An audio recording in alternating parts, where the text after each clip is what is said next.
What are some ways to foster employee engagement? Well, as you know, employee engagement is a big topic now. There's a lot of research related to how important it is to the company's bottom line, how it affects the company's profits, how it affects the talent engagement. So there's a great deal of importance given to talent engagement. And as a result of that, a lot of companies have done engagement surveys and worked with that process. And the problem with that is it never goes down to an individual level of how to engage the individual employee. And it never creates a shared responsibility. So the engagement survey only deals with issues that the company can do to affect engagement. But the issues that really are the most important is what the person can do to affect their own engagement and how the manager can enter a dialogue with that person to enable that to happen.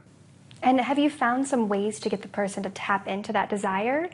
Well, what we do is in our assessment, we measure what are the employees' expectations for employment. That's a very critical thing in terms of engagement, because if you're not meeting those expectations, very unlikely that they're going to be engaged.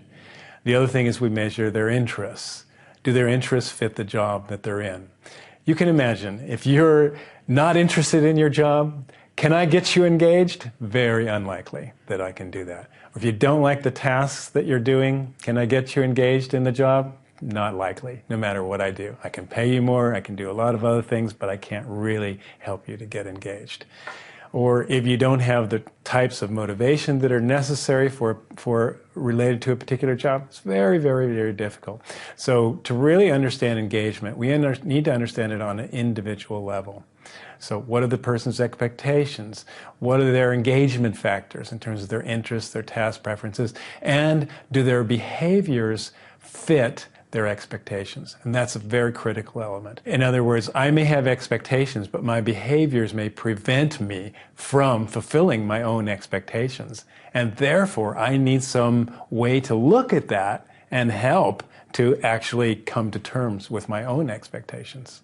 Well, do you have any specific tools that can help with this? We have what's called an engagement and retention report.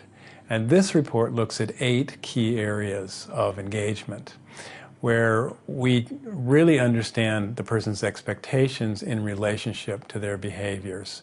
So, for example, the person may have an expectation to have advancement in their company, but they may be lacking the self-motivation and the willingness to take on challenges to actually do that. And therefore, this report shows the person's expectations in relationship to their natural behaviors. And so by looking at those in combination, we can start to come to terms with what will actually create engagement for the person.